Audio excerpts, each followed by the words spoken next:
Today, the Republican Senate voted to block the implementation of an Obama-era gun control regulation that would have made it difficult for some people with certain types of mental impairments to purchase firearms.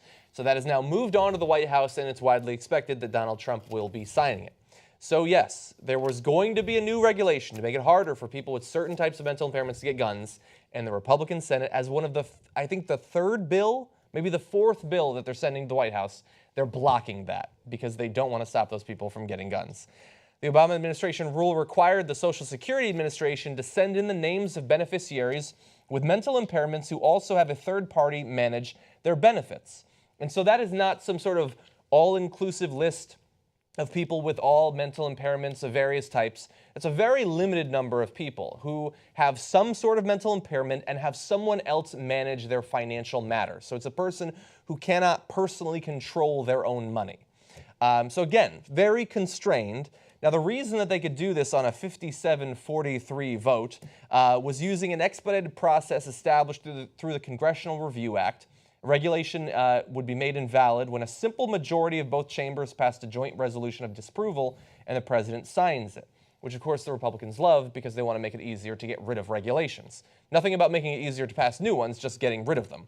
And so as a result of this, the GOP, in conjunction with the NRA and admittedly some advocates for disabled rights and those sorts of things, were able to strike this down. And it is expected that he will sign it very soon.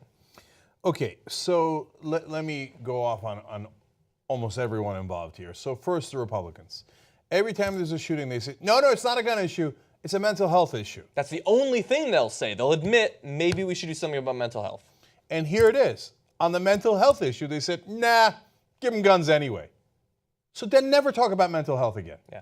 Because you say, well, I mean, look, man, it's the mental health is the real thing. So if we just what? If we just made sure that we just talk about it. Mentally ill people don't have guns, then that may no.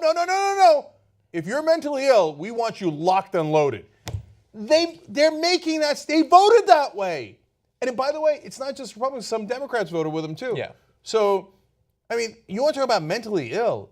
Now, really, are you insane? But that's the insanity that this country lives in. So, look, I know they want to sell more weapons. I know.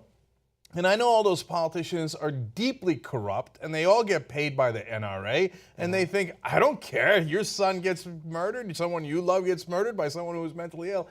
Did I get the check from the NRA or did I not get the check? So that's what I care about, right? Yeah. But think about if it actually affected them. Hey, Senator X or Y or Z who voted for this, there's a person that's mentally ill. They would like to visit your office with a weapon. Is that okay? Now, what do you think their answer to that is? My guess is they go, no. Yeah. Well, what's the big deal? You think people that are mentally ill should have weapons? They'd like to come visit you and exercise their constitutional rights. Yeah. Trust me that they're not going to vote yes on that. And by the way, one of the things that some of the Republican senators tried to hide behind, and I understand why it might be effective, is saying that in having this sort of rule, you are stigmatizing mental illness and perpetuating a stereotype that people who are mentally ill are violent. That is a stereotype, and it's not true of the vast majority of people with mental illness. But this regulation affects a very small number of people. And it doesn't say that because you're on this list, you cannot get a gun. It provides information that can go into the background check process. It's supposed to supplement that process. And the reason it was developed was in the wake of Sandy Hook, where you had this sort of situation going on. This is one of the few tiny little regulations we got as a result of that. The rule hasn't even gone into effect yet. We're talking about a 6-year gap between the impetus for the rule and when it would have gone into effect, and that's almost all we got. And they're saying, well, you're trying to stigmatize, and so that's why, as if the NRA money doesn't matter, as if that has anything to do with it. No, but it's worse than that, John, because you say it's a small group of people, but let's clarify what that is. And you laid it out before. These are people who have been judged to be so mentally unstable that they cannot take care of themselves. Yeah. A third party has to manage their benefits for them, the Social Security benefits that they're getting. So they can't be trusted with money. They can't be trusted to make any right judgment calls in that regard. So they're like, oh, you can't be trusted with a check. here, let's hand you an assault rifle. Really? Really? And that's what Congress just did. Yes, really. So now, don't your crocodile tears about how you care about the mentally ill. Are you kidding me? No, I don't believe that for 1 second. Now, there are people who do genuinely believe that. There are some organizations for the people who have mental health issues, and the ACLU.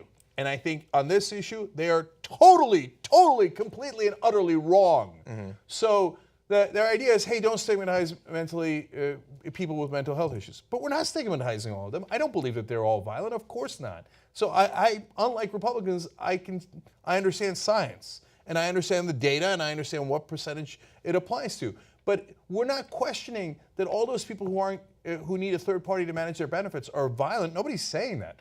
We're saying if they cannot make the proper judgments about what to do with their money and other issues that they need someone else to take care of their affairs, then obviously we have an issue on whether they can exercise the correct judgment with weaponry that could kill people. And don't you care about those folks? If I had somebody in my family who had a mental disability and some organization that's purporting to be on their side says, let's hand him a weapon, I'd go, are you insane? Let alone the fact that other people might get hurt. He might get hurt. Yeah, it could lead to suicide. You're saying a guy that we know for a fact cannot make proper judgments, that you're going to help him by handing him a loaded weapon? No. It's not the mentally ill that are insane. It's the whole country that's insane. So they were insane on money in politics. I'll take the cash. I don't care who dies. And we're insane on guns. No. Everybody's got to have a gun. It doesn't matter how dangerous it is. Let's just make sure that we lock and load. Yeah. And then you're going to be surprised that we have out of control, record-breaking gun homicides in this country. You can help hire investigative reporters that'll chase down stories no one else will. Be the media. TYTnetwork.com/go.